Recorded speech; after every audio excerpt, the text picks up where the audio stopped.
Ini program luar biasa dari Ketua DPD Pak Henry Palti. Semoga ini bisa mengedukasi banyak orang, mengedukasi masyarakat melalui jejaring sosial. Beberapa orang kami kirim untuk belajar ke Filipina. Di sana ada namanya card MRI. Jadi sebisa mungkin kita melakukan sesuatu bukan hanya money oriented, tapi kita juga melakukan sesuatu yang berdampak sistematik kepada nasabah. Investasi yang terbesar pada di digitalisasi bank. Harapkan dengan adanya sekarang, kalau memang tidak seperti itu, kita terus terang aja tidak bergerak-bergerak, tidak besar-besar kita harus berani juga, tapi dengan catatan kita tetap hati-hati.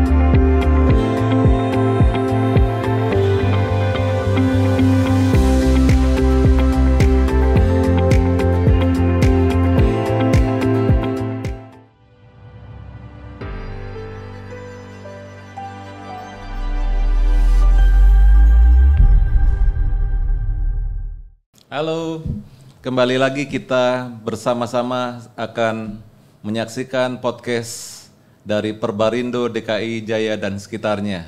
Bersama ini sebagai host saya nama Edi Pratiknyo, sebagai Ketua Komisariat Bekasi Timur, sekaligus sebagai Direktur Utama BPR Menara Mas Mitra. Bersama ini kita akan bersama-sama menyaksikan dengan narasumber dari dua komisariat. Komisariat pertama adalah komisariat dari Bogor dan juga komisariat dari Pondok Gede. Dan narasumber saat ini yang hadir adalah pertama Bapak Risdianto Sudarno. Beliau adalah Direktur Utama BPR Dana Mandiri Bogor. Berikutnya Pak Haryadi, Direktur BPR NBP 2. Dan juga ada Bapak Henry Palti di sini hadir sebagai PSP BPR Hitama Jaya Arga Mandiri. Dan yang terakhir adalah Bapak Suryo Subeno. Beliau adalah Direktur Bisnis BPR DP Taspen di Pondok Gede. Ya, kita bersama-sama akan diskusi mengenai perkembangan di industri BPR.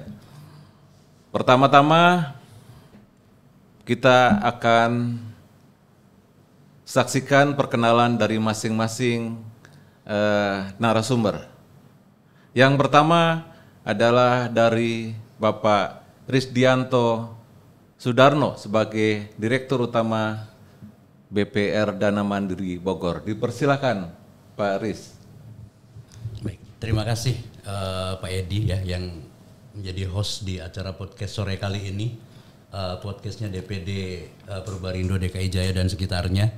Ini program luar biasa dari Ketua DPD Pak Henry Palti. Semoga ini bisa mengedukasi banyak orang, mengedukasi masyarakat melalui jejaring sosial ya. Kita mungkin akan update di YouTube dan lain-lain. Perkenalkan, nama saya Risdianto Sudarno. Untuk saat ini saya menjabat sebagai Direktur Utama di PT BPR Dana Mandiri Bogor yang berkedudukan di Jalan Raya Puncak nomor 402 Desa Bendungan, Kecamatan Ciawi, Bogor.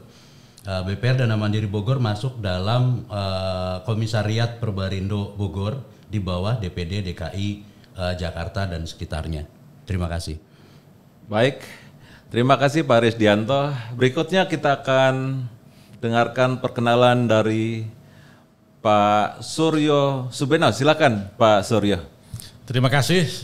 Halo, selamat sore. Perkenalkan, nama saya Suryo Subeno selaku Direktur Bisnis dari BPR DP Taspen atau disingkat Bank DP Taspen yang berlokasi di Jalan Raya nomor 9 Pondok Gede. Demikian, terima kasih. Terima kasih Pak Suryo. Berikutnya kita akan dengar juga dari Pak Haryadi sebagai Direktur BPR NBP. Dipersilakan Pak Haryadi. Baik, terima kasih diberikan kesempatan kepada Pak Edi selaku host dari Perbarindo yang mewakili. Perkenalkan, nama saya Haryadi dari BPR NBP 2 Jonggol atau BPR Nusantara Bonapasogi Tua ya. Di sana saya sendiri selaku direktur yang membawahi bidang kepatuhan. Terima kasih. Terima kasih Pak Haryadi yang sudah memperkenalkan diri. Yang terakhir, ini adalah salah satu tokoh kita di Perbarindo DKI Jaya dan sekitarnya, sekaligus sebagai Ketua DPD DKI. Dipersilakan kepada Pak Henry Palti sebagai PSP di BPR Hitamajaya Arga Mandiri. Terima kasih Pak Edi dan teman-teman semua dan semua sahabat BPR dimanapun berada. Perkenalkan, saya Henry Palti sebagai PSP dari BPR Hitamajaya Arga Mandiri yang berlokasi di Citerep, Bogor. Terima kasih. Terima kasih Pak Henry. Ya. Ya, berhubung semuanya sudah memperkenalkan diri, mari kita lanjut podcast di saat ini. Kita akan berbincang beberapa diskusi yang akan kita lanjut di kesempatan hari ini. Pertama-tama saya akan menanyakan kepada Pak Risdianto Sudarno, mungkin bisa diceritakan Pak Risdianto sedikit tentang BPR yang Anda pimpin saat ini. Silakan Pak Riz. Baik, terima kasih Pak Edi. Sahabat BPR sekalian, terutama untuk di wilayah DKI Jaya, Perbarindo DKI Jaya dan sekitarnya. Saya kebetulan saat ini memimpin di BPR Dana Mandiri Bogor yang saat ini sebetulnya sedang dalam branding, disebutnya sebagai Bank DMB. Jadi kalau ada Bank DBS, ada bank apa, kami mencoba untuk mempersingkat supaya mudah dikenal. Kami branding namanya adalah Bank DMB. Bank DMB ini mungkin seperti yang sudah banyak diketahui, adalah BPR yang memiliki produk yang unik. Ya, jadi kami memilih dalam berbisnis itu produknya adalah replikasi dari Grameen Models yang dulu sempat dipopulerkan di Bangladesh oleh Profesor Muhammad Yunus. Ya, kami mencoba untuk mengimplementasikan teori-teori dari Grameen, tapi kemudian karena ternyata di Bangladesh dan Indonesia tentu saja berbeda secara karakteristik masyarakatnya, sehingga kami coba belajar lagi. Beberapa orang kami kirim untuk belajar ke Filipina. Di sana ada namanya card MRI, sama group lending juga, tapi yang membedakan adalah kalau di Grameen itu masih dengan sistem atau pola tanggung renteng, karena itu betul-betul dari segmen ultra mikro. Tapi kalau di card MRI Filipina itu sudah mulai masuk ke menengah. Jadi mereka sudah tidak mengenal lagi solidarity members seperti yang dilakukan oleh Grameen. Jadi analisa kreditnya tetap perorangan, pengukuran lainnya tetap perorangan, kelompoknya itu hanya sebagai media. Nah, BPR Dana Mandiri Bogor coba mengcombine dua teori itu, disesuaikan dengan apa ya istilahnya itu kearifan lokal. Kita coba untuk menggabungkan dua teori itu supaya lebih bisa diterima ketika kita coba pasarkan di Kabupaten Bogor dan sekitarnya. Kebetulan Bank DMB saat ini memiliki 3 cabang.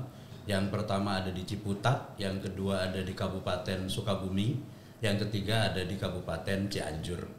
Jadi 1 kantor pusat, 3 kantor cabang. Itu saat ini asetnya sedang dalam penurunan ya, karena bisnis kami yang mewajibkan debiturnya berkumpul pada saat melakukan pembayaran itu sangat terdampak pada saat COVID ada PPKM, ada PSBB yang justru melarang adanya perkumpulan-perkumpulan. Sehingga kami mengalami kesulitan pada saat itu untuk melakukan penagihan. Dari semula bisa dilakukan dengan cara berkumpul, akhirnya kami door to door. Dampak logiknya sangat terjadi secara internal, akhirnya load pekerjaan petugas kami jadi tinggi. yang biasanya satu hari 7 titik kelompok menjadi kalau satu kelompok 10 kan akhirnya jadi 70. Mungkin 50%-nya tuh kita harus ketuk-ketuk pintu. Jadi ya lumayan challenging lah di bisnis kami setelah COVID. Nah, tapi kami tidak menyerah, coba melakukan banyak inisiatif, diantaranya ya kita terpaksa menagih dengan tidak menggunakan atribut apa gitu. Sampai di 2021 pasca COVID kami juga berhasil bertahan, 2022 juga kami berhasil bertahan, bahkan mulai memberanikan diri untuk berbisnis kembali dengan pola yang sama, dengan segmen yang sama, mungkin teknis dan sistem yang kita rubah. 2023 juga kita coba mulai lagi untuk melakukan ekspansi, tapi ternyata ada sedikit masalah. Gitu. Jadi sekilas intinya bahwa BPR dan Mandiri Bogor memilih bisnis kredit kelompok untuk dikembangkan di wilayah yang sekarang menjadi wilayah operasinya Bank DMB. Tapi saat ini mungkin kami juga perlu support sana sini untuk bisa mengembangkan atau bisa lebih baik lagi. Kira-kira begitu Pak untuk BPR Dana Mandiri Bogor. Terima kasih Pak Risdianto, luar biasa. Ini adalah salah satu BPR yang mungkin tidak pada umumnya. Jadi ini sangat sedikit untuk BPR di Indonesia yang bergerak ultra mikro ya Pak Risdianto. Jadi ini memang cukup unik. Oke, berikutnya kita akan minta motivasi dari Sang Ketua Perbarindo DKI Jaya dan sekitarnya. Apa nih pesan dan motivasi yang ingin Anda sampaikan kepada semua anggota DPD DKI Jaya dan sekitarnya nih Pak Henry, agar semuanya bisa mengikuti jejak Sang Ketua mendapatkan penghargaan dari Infobank BPR Award. Silakan Pak Henry. Makasih Pak Edi sebagai Ketua Komisariat Bekasi Timur ya Pak ya. Siap. Kepada teman-teman semua, yang pertama itu BPR Hitama dan BPR Sukma karena satu grup itu selalu melakukan do the best ke semua lini, ke semua SDM, ke semua nasabah, stakeholder dan lain sebagainya. Jadi selalu melakukan perbaikan dan inovasi dan bekerja sama dengan pihak-pihak lain Pak. Ya, terutama di era digitalisasi saat ini. Ya, kita terus memantau, terus mengikuti di era digital ini. Jadi semua keluhan nasabah itu kita bantu. Ya, jadi sebisa mungkin kita melakukan sesuatu bukan hanya money oriented, tapi kita juga melakukan sesuatu yang berdampak sistematik kepada nasabah sehingga nasabah merasakan punya kekuatan dan merasakan bahwa BPR ini satu keluarga dengan mereka. Sesimpel itu sih sebenarnya. Jadi sehingga dampak yang dilakukan dengan perbuatan yang selalu melakukan yang terbaik itu berdampak dengan penghargaan yang Hitama dan Sukma lakukan. Nah, Hitama itu terakhir mendapatkan Platinum Award. Itu di atas Golden Award. Jadi Golden Award itu 5 kali berturut-turut, sedangkan kalau Platinum itu harus sudah 10 kali dapat Golden, baru didapat Platinum. Begitu Pak. Yap, luar biasa nih. Masih. Di bawah Komandan Pak Henry semua BPR-nya 2 BPR ya Pak Henry? Iya 2. Ini dengan predikat yang sangat membanggakan. Thank you. Semoga teman-teman juga akan dapat mengikuti jejak Sang Ketua. Amin. Ya, Amin. siap. Nah, berikutnya kita akan menanyakan dengan Pak Haryadi nih dari NBP 2. Apa nih strategi dari Pak Haryadi yang diterapkan untuk dapat NBP 2 ini mendapatkan BPR Award, Pak Haryadi? Baik, terima kasih. Kita dari BPR NBP ini memang kita ada beberapa BPR ya, satu grup itu kita ada 28 BPR, ada di Jawa Barat, Banten dan Sumatera. Ya salah satunya BPR dan BP2 itu ada di Jonggol ya. Kita memang apa yang kita lakukan termonitor atau terarah oleh NBP selaku holding ya, mengarahkan terkait dengan operasional dari BPR supaya benar-benar berjalan sesuai dengan SOP atau SISDUR, bagaimana kepercayaan masyarakat itu tumbuh dengan baik. Dan kebetulan kita dari MBP 2 itu sudah mendapatkan award Infobank itu sudah 8 kali. Dan ini mungkin ke-9. Luar biasa. Ya. Jadi kita jaga betul kepercayaan masyarakat ya, agar tumbuh kepada kita kepercayaan tersebut. Bahkan kita mengadakan suatu tabungan bersama ya dari 28 BPR, itu namanya tabungan pundi yang dikocok itu setahun 2 kali ya. Itu yang bisa diperebutkan itu per semester itu 6 mobil. Itu bisa di ini masing-masing dan dibagi pada saat pelaksanaannya itu di wilayah masing-masing. Dan juga motor ya, motor itu udah beberapa masing-masing juga akan dikocok, tapi untuk mobil semua wilayah menjadi ikut undian. Nah itulah yang menumbuhkan masyarakat kepada kita ya. Salah satunya kepercayaan masyarakat akan tumbuh dengan pemberian hadiah-hadiah juga. Di samping kita tujuan kita tetap memberikan edukasi kepada masyarakat terkait tabungan ini seperti apa ya, agar masyarakat ini mengerti nabung itu untuk masa depan. Tetapi bukan hanya masa depan, ada juga keuntungan-keuntungan yang dia berikan ya, terkait dengan mungkin pelayanan kita harus jaga ya, agar BPR kita tetap stabil berjalan dan kita sudah banyak melewati cobaan-cobaan seperti Covid juga ya, tapi kita tetap eksis NBP 2 kita jaga agar harapan terutama para pemegang saham ya dan juga karyawan tetap kita jaga kesejahteraannya agar tambah kesejahteraan, tambah lebih baik lagi BPR ini. Itu Pak mungkin dari saya. Ya. Terima kasih Pak. Luar biasa Pak Riyadi, jadi mementingkan nasabah dan juga karyawan ya, kesejahteraan karyawan juga lebih penting. Betul. Jadi semua diprioritaskan. Ya, berikutnya kita coba akan menanyakan kepada Pak Suryo nih, tantangan yang dihadapi BPR sehingga BPR Bapak terkhusus bisa mendapatkan Infobank BPR Award. Silakan Pak Suryo. Baik, terima kasih Pak Edi selaku Ketua Komisariat Bekasi Timur. Hal tantangan ini ada 2, tantangan yang sudah berjalan itu yang sudah kami raih. Itu memang persiapan mulai dari nyusun RBB. Jadi kuncinya itu tumbuh berkembang. Jadi kalau RBB-nya sudah sesuai, tumbuh berkembang, dikawal lagi, tantangan harus pelaksanaannya.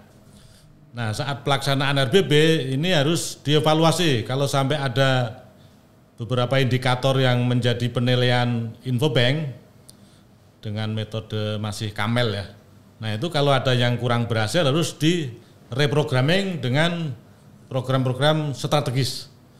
Sehingga sampai akhir tahun itu tetap kita jaga indikator-indikator yang sudah ditetapkan oleh Infobank sehingga semaksimal mungkin dapat skor kategori bintang 4, itu sangat bagus. Nah ini tantangan-tantangan yang sudah kami laksanakan dengan baik, alhamdulillah. Nah yang kedua ini ada tantangan lagi yang akan datang. Di era 2024 ini tantangannya di era digitalisasi. Nah ini sama mulai dari penyusunan RBB, ini kita harus melakukan transformasi bank DP Taspen kami, yang mana sekarang ini hampir semua nasabah kami semuanya sudah pakai transaksi pakai HP ya. Nah, saya sudah temukan di mana-mana itu dari kios pinggir jalan, dari itu sudah pakai kris semua itu. Nah, ini tantangan yang akan datang, maka kami sudah menyusun roadmap yang mana investasi yang terbesar pada di digitalisasi bank, yang mana dilakukan oleh bank-bank umum itu sudah melakukan smart brand ya, yang mana kalau smart brand ini dilaksanakan meskipun investasi awalnya cukup mahal, itu nanti pelaksanaannya cukup efisien dan dapat memenuhi harapan nasabah.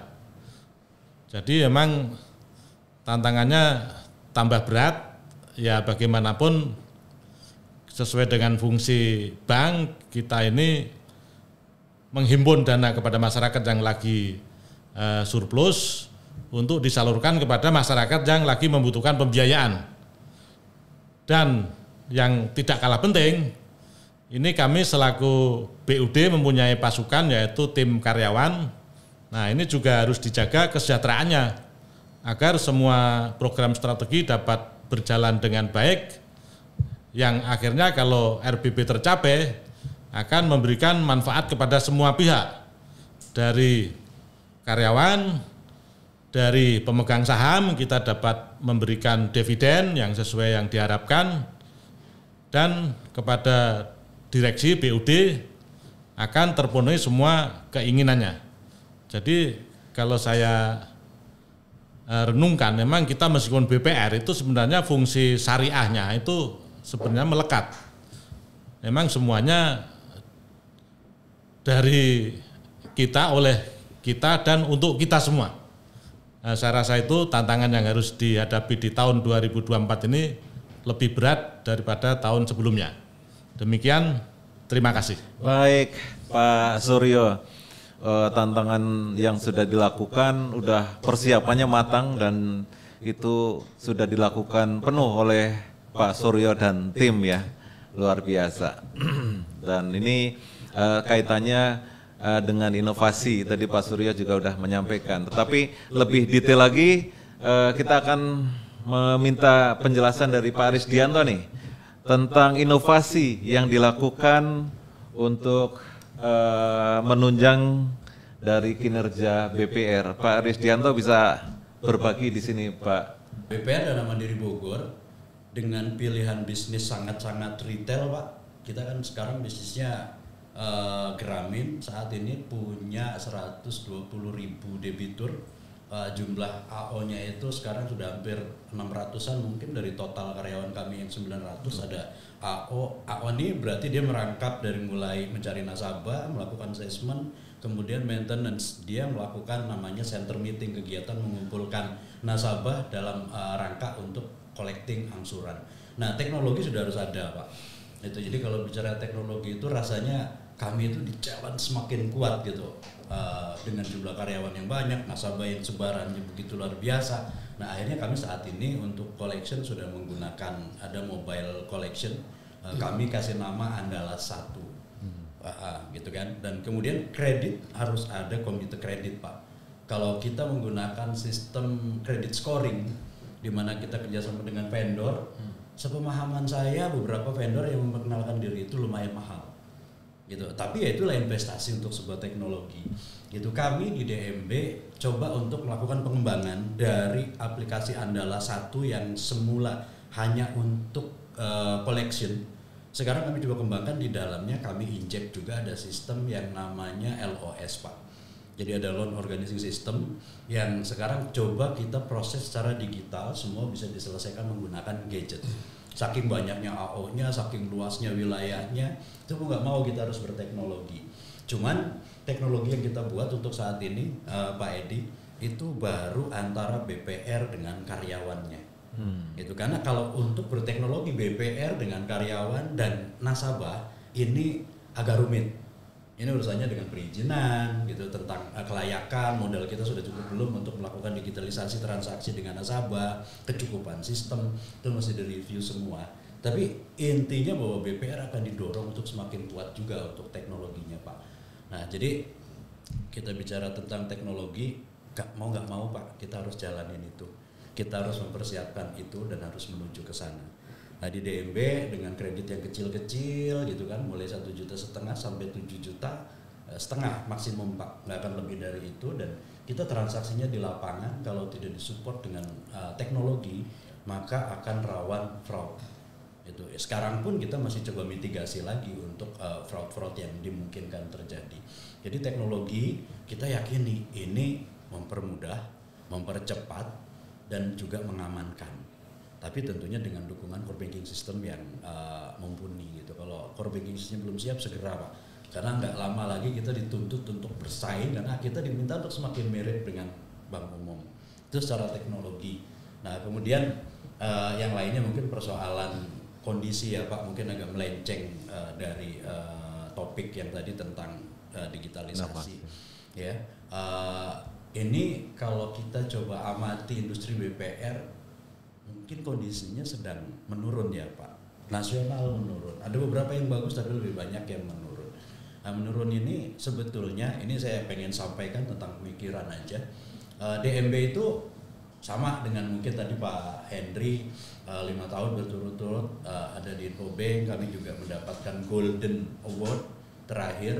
Nah, tahun lalu juga kita mulai lagi setelah Golden, mudah-mudahan kami bisa dapatkan platinumnya. Tapi sungguh Pak, saya sebagai salah satu BOD di DMB tidak pernah menyampaikan bahwa kita harus masuk Infobank, tidak. Jadi kita cuma menyampaikan kita punya setuju dengan tadi Pak Suryo, harus ada RBB yang jelas, harus ada inisiatif yang disepakati, harus ada follow up dari inisiatif itu, harus ada monitoring, harus ada kontrol, harus diaudit dan didukung oleh sistem yang baik. Baik Pak Risdianto, udah banyak yang disampaikan, inovasi dan juga semuanya terakhir adalah curcol.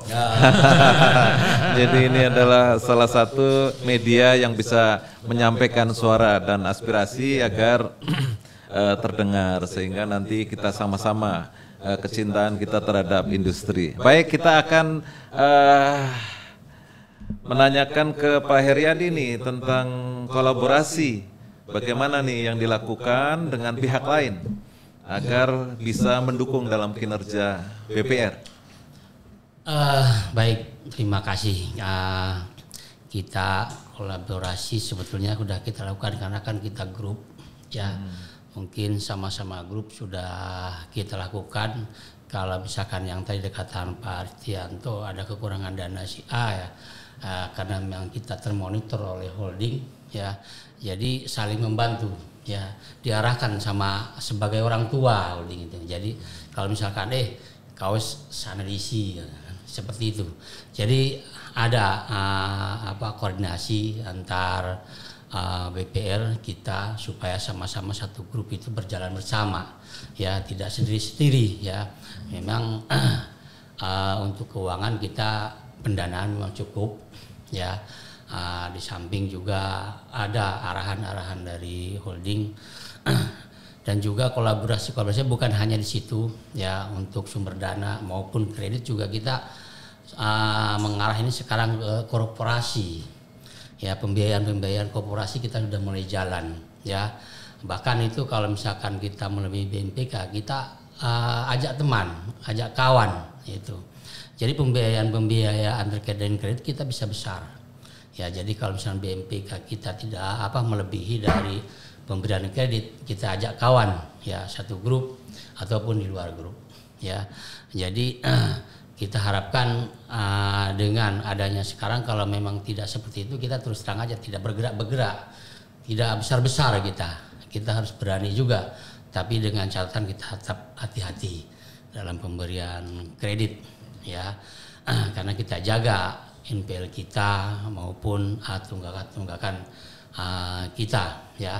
Tetap kita kolaborasi dengan BPR luar maupun satu grup ya, terkait dengan placement tadi ya, maupun dari sumber dana ya. Jadi kita sama-sama, kita maju sama-sama ya bukan tidak menutup kemungkinan mungkin ada sekretariat dari yang lain di luar Bogor juga bisa kita bekerja sama Pak ya di sumber perdanaan maupun di perkreditan atau pelemparan dana ya karena memang sekarang ini dengan P2SK itu kita benar-benar dikejar target kita ya bahkan target dari NBP ini kita itu ya 100% dari tahun yang lalu. Nah, itu suatu hal yang luar biasa ya tetapi harus kita kerjakan, harus kita kejar ya sama-sama ya mudah-mudahan dengan banyak kolaborasi, dengan banyak berkawan dengan BPR maupun yang lainnya karena bukan hanya dengan BPR kita bekerja sama, ada juga korporasi yang lain seperti ada koperasi, ada yang lainnya bisa kita lakukan. Karena satunya ya seperti itu harus seperti itu, banyak kolaborasi, banyak kerjasama untuk meningkatkan aset atau pendapatan atau laba yang kita inginkan ya. Saya kira itu Pak dari saya. Oke, Pak Heriadi terima kasih. Banyak hal yang sudah dilakukan agar berjalannya industri ini semakin kenceng gitu ya. Jadi kolaborasi penting ya Pak Heriadi. Ya, berikutnya kita akan coba dengarkan dari bapak-bapak semua nih tentang motivasi agar terus berkarya di industri BPR. Mungkin dari Pak Ketua dulu ya. Pak Ketua silakan Pak Ketua. Ini motivasi apa yang bisa kita terus ingin berkarya di industri BPR? Ya, makasih. Sederhana sih sebenarnya, jangan pernah menyerah. Selesai. Itu aja. Jangan pernah menyerah. Apapun yang kamu coba untuk perbaikan, jangan pernah menyerah. Selesai. Itu dari saya. Singkat, jelas dan padat. Mantap. Silakan mungkin Pak yang lain. Ya,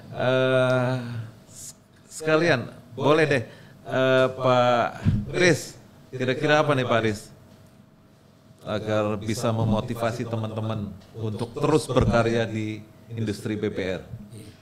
Kalimatnya Pak Ketua, jangan pernah menyerah, asik, keren, saya suka. Jadi salah satunya juga itu kita sebagai praktisi di BPR jangan pernah menyerah dengan keadaan. Ya. Tapi sebagai tambahannya, saya pengen ajak teman-teman coba bayangkan di dalam masyarakat kita itu masih banyak UMKM, masih banyak pengusaha yang kecil, kalau saya sebut itu ultra mikro, yang mungkin mereka akan kesulitan mendapatkan modal. Kalaupun ada modal yang masuk, Bapak mungkin tahu namanya Bank Inang-Inang, Bank Retail, Bank Tuyul gitu, yang minjemnya berapa, terimanya berapa, besoknya sudah ditagih. Pak, Indonesia masih banyak sekali yang kondisinya seperti itu. Jadi minimal kalau kita berkarya di BPR, kita bisa memperbaiki itu Pak. Minimal melepaskan ikatan itu karena mereka bisa mendapatkan pilihan yang lebih baik dengan kenal dengan BPR. Jadi saya jangan pernah menyerah untuk menjadi terus lebih bermanfaat untuk masyarakat. Luar biasa. Ini Pak Riz sudah menyampaikan banyak. Untuk dari Pak Suryo, silakan Pak Suryo memberikan motivasi sekaligus tips dan juga mungkin pesan bagi teman-teman yang masih berkarya di industri BPR nih. Baik, terima kasih motivasi, pesan dan harapan ya. Iya.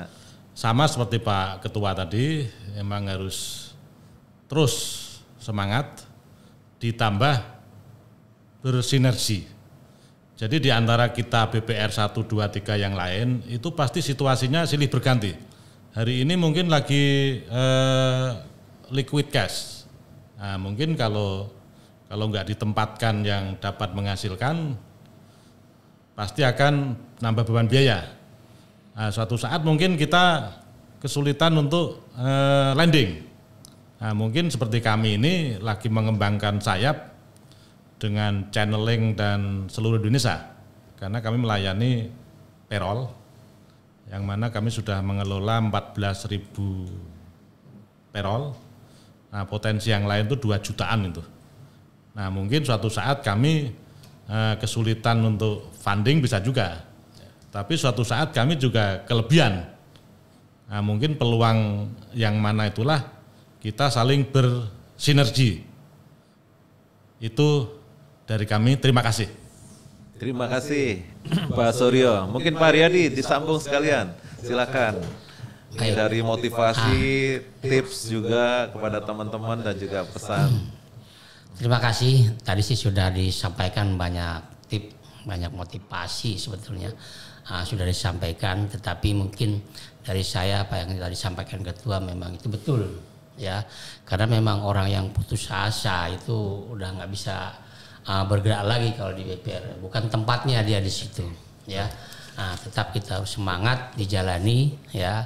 Orang itu kan walaupun gagal itu kan bukan dalam artian gagal, tetapi kita lakukan terus agar itu bisa berhasil. Karena orang berhasil itu biasanya mengalami kegagalan dulu. Betul. Tidak semata-mata langsung kita berhasil. Tapi kalau orang yang putus asa sekali gagal ya sudah selesai, ditinggalkan ya. Ya memang sekarang ini BPR ini terus terang aja orang melihat agak kalau dibanding dengan bank umum itu memang ada nomor 2 lah, di nomor 2 kan ya. Tapi terus terang aja ya, BPR ini banyak sekali membantu masyarakat ya, banyak sekali kelas-kelas menengah ke bawah kita bantu. Ya, tetapi kalau bank umum kan biasanya itu kan udah beda dengan kita ya, yang dia layani mungkin yang besar-besar. Sebetulnya perekonomian kita itu kan kuatnya itu dari bawah, dari UMKM. Bukan semata-mata kita langsung yang besar.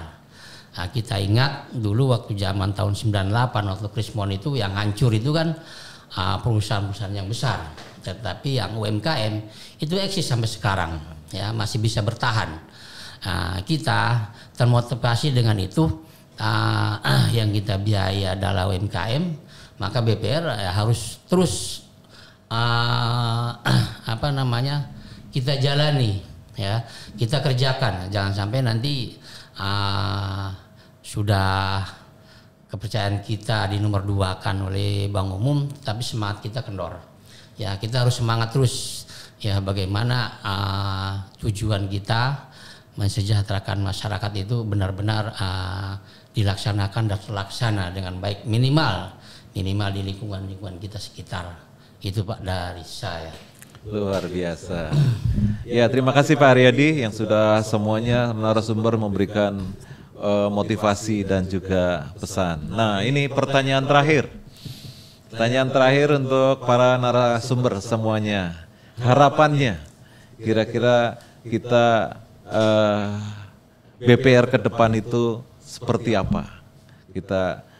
Harapan kita BPR ke depan itu seperti apa? Dan hal apa yang mungkin Bapak sampaikan pada kesempatan ini? Mungkin dari Pak Riyadi silakan.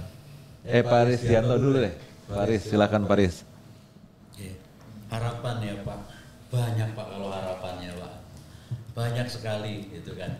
Tapi untuk industri BPR ya, rasanya saya berharap mendapatkan ruang untuk berbisnis dengan segmentasi yang mungkin sudah bisa dibagi. Ya kita tahu sekarang yang namanya mikronya bank umum itu 500 juta ke bawah Pak. Harusnya yang di atas, yang di bawah itu 500 juta ke atas harusnya yang ke bawahnya jangan dimakan. Gitu. Tapi bagaimana saya lihat bank umum pun banyak yang turun ke mikro. Selain kur rasanya mestinya tidak usah. Biarlah itu menjadi segmennya BPR untuk mengembangkan bisnisnya. Jadi itu salah satu dalam hal ruang untuk berusaha. Kemudian mungkin ada kelonggaran-kelonggaran lain, misalnya tentang modal ya, saya nggak merasakan, tapi saya dengerin cerita bagaimana kawan-kawan yang modalnya masih di bawah itu, apakah itu tidak bisa ditinjau ulang, misalnya dibicarakan lagi. Tapi kami berharapnya BPR pada akhirnya akan memiliki kecukupan modal yang baik karena bisnisnya bagus. Karena modal yang baik itu kan dibentuk dari laba ya Pak, itu paling aman gitu. BPR-nya tumbuh, labanya bagus sehingga modalnya kuat gitu. Kedepannya kita akan menjadi bank yang akan terus bermanfaat untuk masyarakat dan stakeholder Pak. Harapannya sih seperti itu. Dan BPR akan menjadi satu tujuan yang menarik untuk anak-anak muda kita bergabung di dalamnya. Karena BPR sekarang masih belum terlalu dilirik juga sama anak-anak muda, Pak. Saya nggak ngerti kenapa tuh. Kalaupun ada yang datang, yang namanya anak muda itu nggak lama. Tiba-tiba dia cuma coba-coba pergi. Semoga kedepannya BPR akan menjadi tempat yang tujuan yang baik dan menyenangkan sehingga mereka bisa stay dengan kontribusi yang baik. Terima kasih. Oke, terima kasih Pak Aris. Mungkin dari Pak Suryo yang dekat dulu nih. Silakan Pak Suryo. Baik, terima kasih. Harapan kami di antara sesama BPR di bawah naungan komisariat dan DPD ini semua bisa berkolaborasi untuk memenangkan persaingan. Itu salah satunya yang penting pokok adalah efisiensi. Yang mana gimana caranya untuk dapat menerapkan digitalisasi bank dengan kolaborasi yang lebih efisiensi sehingga dapat memenuhi keinginan harapan masyarakat pada umumnya. Karena saingan terberat kita adalah bank umum, yang mana bank umum itu digitalisasinya sudah lebih maju ya. Tapi tidak semua bank umum lebih maju, yang maju itu paling hanya beberapa. Hanya BRI, Mandiri, BNI. Kalau bank-bank daerah itu selama ini kami melakukan transaksi masih banyak kendala. Nah itu kalau dari sisi investasi sekarang mungkin teknologi enggak semahal yang dulu. Kalau bisa berkolaborasi, saya yakin dapat menemukan sistem digital yang lebih murah dan efisien. Demikian, terima kasih. Sekarang gilirannya Pak Henry Palti, dipersilakan Pak Henry. Terima kasih Pak Edi. Kepada masyarakat yang menonton acara podcast saat ini, tadi sudah dipaparkan banyak hal oleh teman-teman dari BPR. Saya ingin menyampaikan satu, bahwa BPR itu atau Bank Perekonomian Rakyat itu adalah 100% milik anak negeri. Sehingga berbanggalah akan produk-produk buatan pribumi. Itu pertama. Kedua, cerdaslah dalam memilih di mana kita mau menempatkan harta kita, deposito, karena lebih tinggi dibandingkan bank umum. Yang ketiga, jika ingin cepat pengajuan dalam hal pengajuan kredit, datanglah ke BPR. Saya bisa jamin 3 hal yang saya sebutkan tadi, itu bisa masyarakat dapatkan di BPR, bukan di bank umum. Karena di BPR lebih cepat prosesnya, kemudian suku bunga deposito jauh lebih tinggi dibandingkan bank umum, dan yang pasti dan yang terakhir adalah 100% milik anak negeri. Karena kita harus bangga dengan produk milik anak negeri. Itu dari saya. Luar biasa. Ini luar biasa.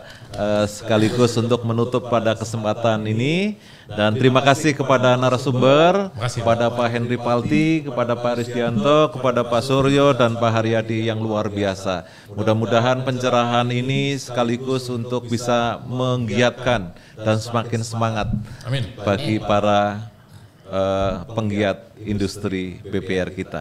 Terima kasih Pak Suryo. Terima kasih. Terima kasih Pak Riz. Terima kasih Pak. Thank you Pak. Terima kasih. Terima kasih.